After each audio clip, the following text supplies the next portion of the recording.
A Igreja Boas Novas em Guarabira convida você a se tornar um patrocinador desse canal e da obra missionária em Guarabira, com a sua melhor oferta, para que possamos fazer mais e melhor. Por ser um ministério independente, sua participação é muito importante para a expansão do Evangelho do nosso Senhor Jesus Cristo.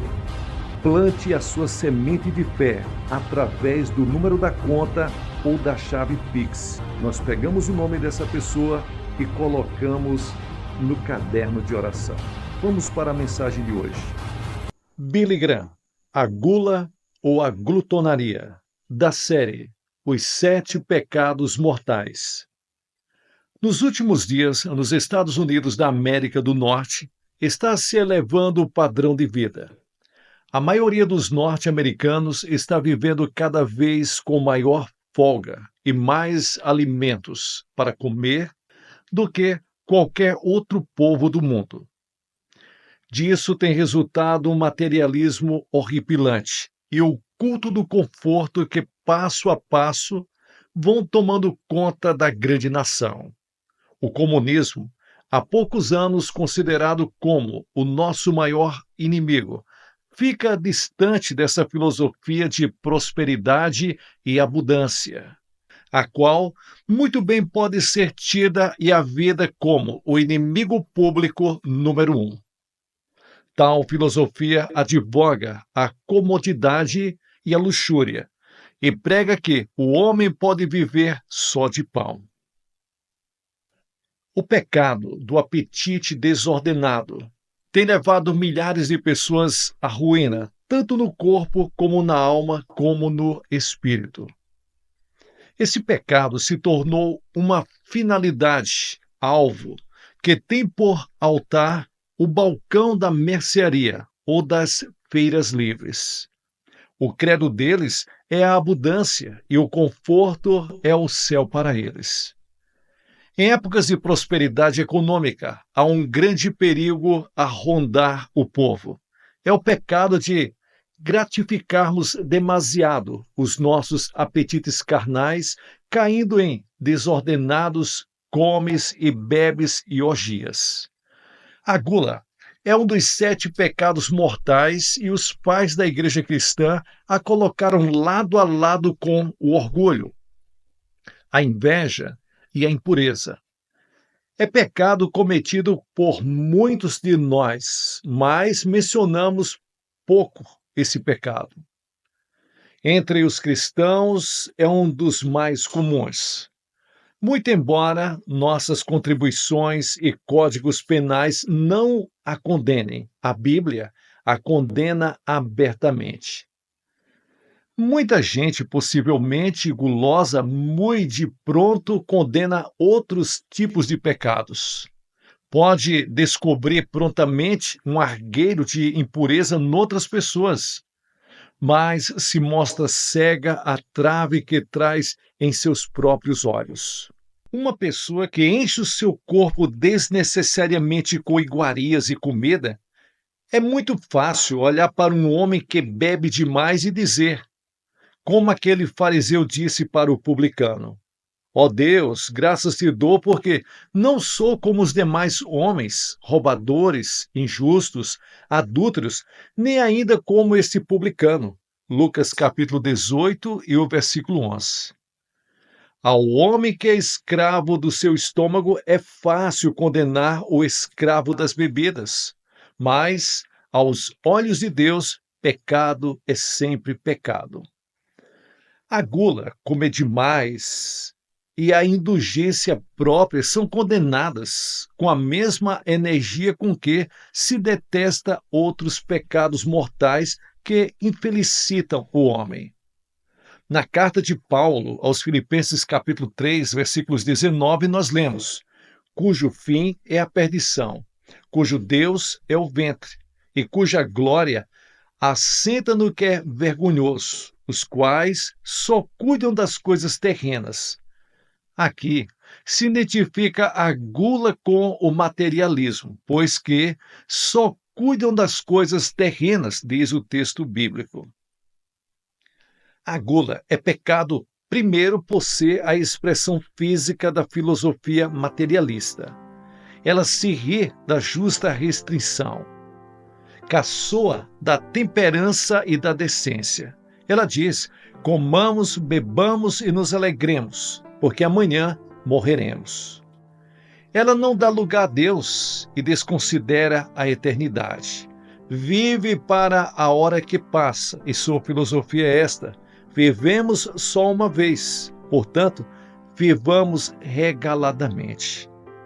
Jesus nos deixou um exemplo clássico do homem que vive só para esta vida. Nos dias de sua prosperidade, tal homem dizia: derribarei os meus celeiros e edificarei outros maiores, e ali recolherei todos os meus cereais e os meus bens. E direi à minha alma: alma, tens em depósito muitos bens para muitos anos. Descansa, come, bebe, regala-te. Lucas capítulo 12, versículos 18 ao 19. A filosofia desse homem diferia muito pouco da filosofia materialista dos homens de nossos dias. Aumentar, descansar, beber mais, comer mais, gozar ainda mais esta vida. Ouvimos a pregação dessa filosofia através de nossos rádios e televisores, e isso quase que todos os dias, dia e noite. Frisa-se muito o conforto, a comodidade e a satisfação de nossos apetites. Vemos isso em nossas revistas. Por todos os lados, somos aconselhados a uma vida mais folgada, mais cômoda, com melhores comes e bebes. E salienta-se as coisas materiais desse mundo. Esquece-se facilmente a temperança, a restrição e a disciplina própria, nessa louca corrida em pós da abundância e da comodidade. A nossa presente geração, inclinada para a filosofia materialista, em vão está tentando abrir caminho para a felicidade. Em vão quer gozar da paz e em vão quer ir para o céu. E como é fácil encher nossos dias, a nossa mente com asneiras e tolices, nossos estômagos com entulhos e porcarias, e assim prejudicar nossas almas. No livro de Deuteronômio, capítulo 8, versículos 3, Deus diz: o homem não viverá só de pão, mas de tudo o que sai da boca do Senhor viverá o homem. A gula é perversão, o desvirtuamento do apetite que é dom natural, provido do próprio Deus. Devemos ter em mente que o pecado nem sempre é transgressão aberta e flagrante. Não raro, ele é uma perversão ou distorção de apetites e desejos naturais e normais. O amor não próprio, muitas vezes, se perverte e acaba em ambição pagã e ímpia. Quando a fome normal, que é dada por Deus, toca as raias da anormalidade a ponto de prejudicar o corpo, embrutecer a mente e enloucar a alma, torna-se isso muito grave e é pecado. Em Provérbios capítulo 23, versículos 21, nós lemos: porque o bebergão e o comilão cairão em pobreza, e a sonolência traz vestidos rasgados. A gratificação de nossos apetites carnais não deve ocupar o primeiro lugar em nossa vida. Jesus recomendou, portanto, não vos inquieteis dizendo que havemos de comer, ou que havemos de beber, ou com que nos havemos de vestir, mas buscai primeiro o seu reino e a sua justiça, e todas estas coisas vos serão acrescentadas. Mateus capítulo 6, versículos 31 e 33. Muitos têm esquecido o conselho de Jesus e estão buscando em primeiro lugar seus apetites carnais. Gastam seus dias e sua vida correndo atrás de coisas materiais e deixa Cristo de lado.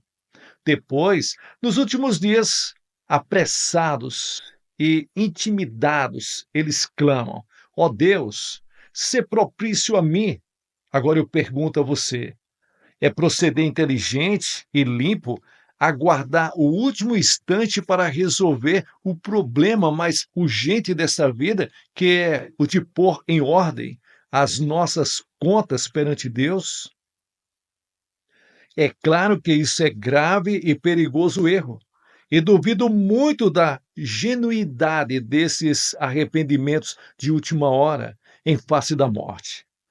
Deus pode dar ao homem o dom do arrependimento, mesmo quando ele se acha no leito de morte, caso nunca ele tenha tido essa oportunidade, ou nunca tenha ouvido falar do plano de salvação. Mas quando se trata de uma pessoa que deliberadamente tem rejeitado a Cristo e permanecido em seus pecados, há poucas esperanças de poder ela encontrar paz com Deus nas últimas horas. A Bíblia nos avisa que há um dia em que você vai procurar a Deus, mas não o encontrará. Você vai clamar a Ele, mas Ele não te ouvirá. Muita gente não considera a gula como um pecado vicioso, mas sabemos que no início ao fim, a Bíblia o detesta e o condena. Quando nos colocamos à mesa e agimos desregradamente, sem nos conter, estamos abrindo o caminho não só para o túmulo, mas também para o inferno e a destruição. Por certo, a gula não consiste apenas em se comer demasiado. Pode ser o pecado de beber, de dissipar, de ficar até a madrugada em prazeres e diversões, perdendo-se tempo sem necessidade para satisfazer ambições, cobiças e concupiscências. A gula pode também ser praticada e cultuada por casais que não se moderam, nem são temperantes em suas relações sexuais. Quando abusam, o resultado é certo: sofrem seus corpos, mentes e almas. A Bíblia nos recomenda que em tudo sejamos temperantes, comedidos, e que nunca abusemos de qualquer privilégio ou dom ou poder que Deus nos tenha concedido. A gula é a síntese ou o substrato do egoísmo humano. Ela deveria ser julgada como os maiores pecados mortais. Em Amós, capítulo 6, versículos 4, Deus diz: Ai de vós, que dormis em camas de marfim, e vos estendeis sobre os vossos leitos, e comeis os cordeiros do rebanho e os bezerros do meio da manada, que bebeis vinho em taças e vos ungis com o mais excelente óleo.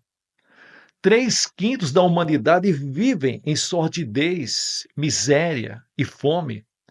Por muitos e muitos anos, um número pequeno de privilegiados estão ignorando e explorando milhões de semelhantes seus, que vivem subnutridos e vivem uma vida de miséria e pobreza.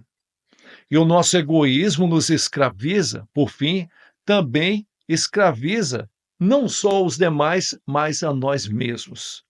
Se não agirmos de pronto, se não repartirmos com os necessitados e não fizermos alguma coisa para socorrer esse grande exército de semelhantes nossos que geme na miséria e privação, Deus vai nos julgar.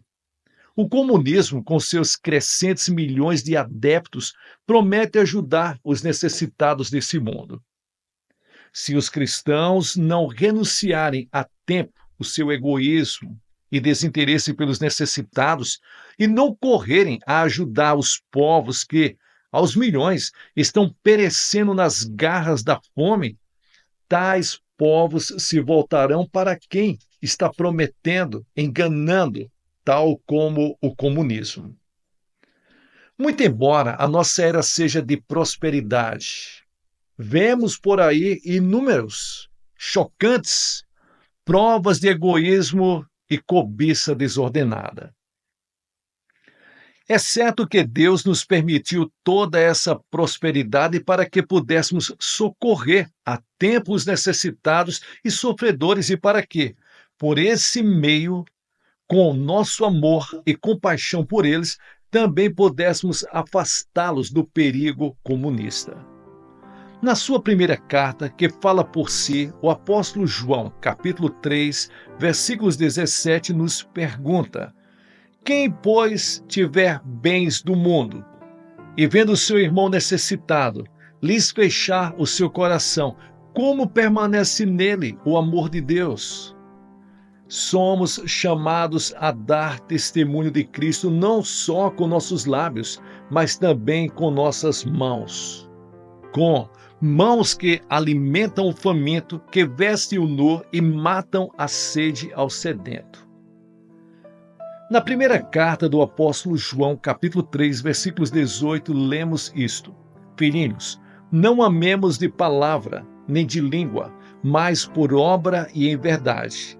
Que vergonha, sim, que vergonha, quando nesta hora em que milhões pendem entre o amor de Cristo e as garras do materialismo, nós cristãos estejamos entregues à gula. Que Deus nos desperte desse pecaminoso estupor antes que seja muito tarde.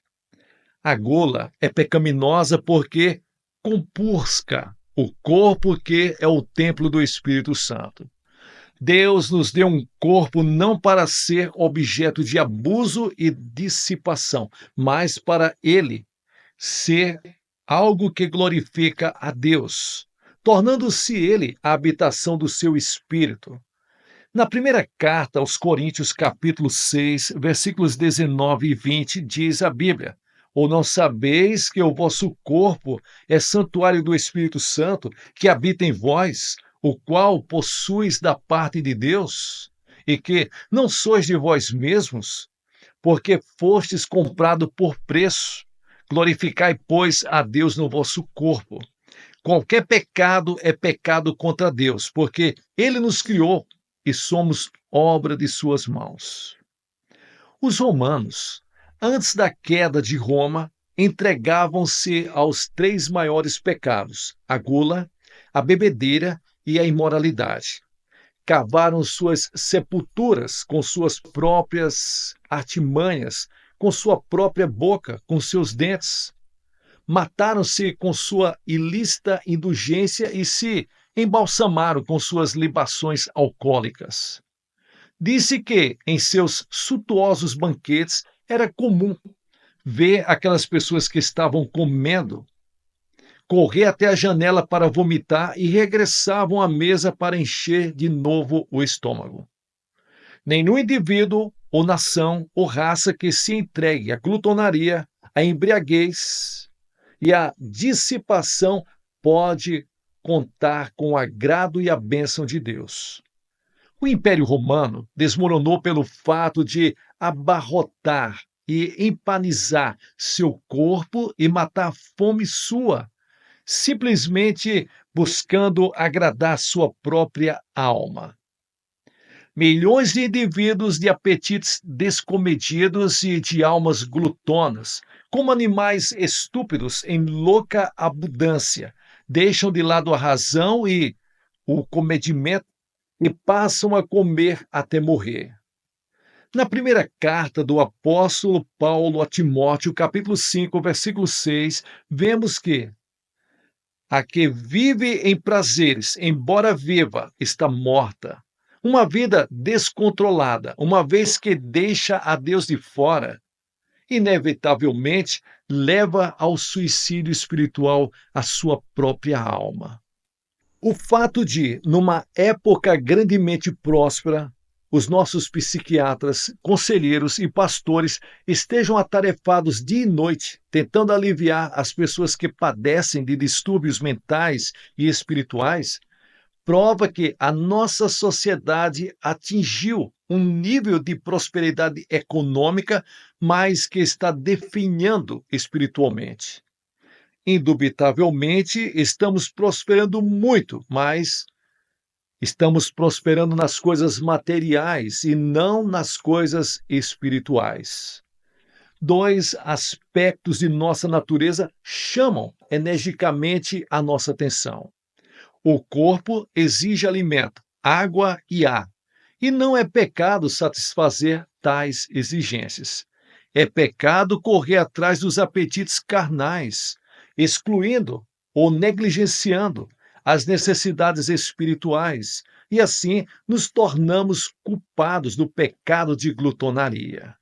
O filho pródigo é exemplo clássico desse erro humano, um erro humano, mais um erro comum. Ele foi presa fácil do materialismo. O resultado final daquele materialismo pagão encontramos nessas palavras.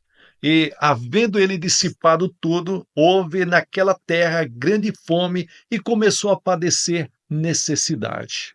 Lucas capítulo 15, versículos 14. O materialismo suga-se a si mesmo, e assim também acontece com a gula, o orgulho e a impureza.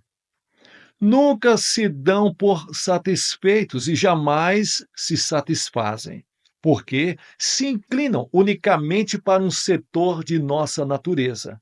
A alma humana só em Deus acha sustento e descanso. Os ladrões crucificados com Cristo no Calvário representavam tudo quanto há de pecaminoso e condenável na humanidade. Tinham vivido egoisticamente, de maneira condenável e reprovável. Um daqueles dois, porém, se arrependeu e confessou ao Senhor Jesus os seus pecados e os seus erros. E, cheio de fé, voltou-se para Jesus, dizendo: Jesus, lembra-te de mim. Cristo sempre está pronto a salvar, mesmo em meio de suas lacinantes dores. Deu-lhes a certeza da salvação. Respondendo ao ladrão, hoje estarás comigo no paraíso. Lucas capítulo 23 e o versículo 42 e 43.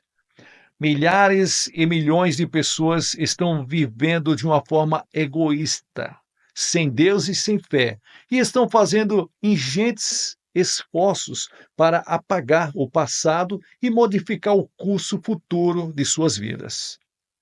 Podem, pelo arrependimento de seus pecados e pela fé, se chegar à cruz de Cristo e recebê-lo como seu Senhor e Salvador. Jesus vai te perdoar.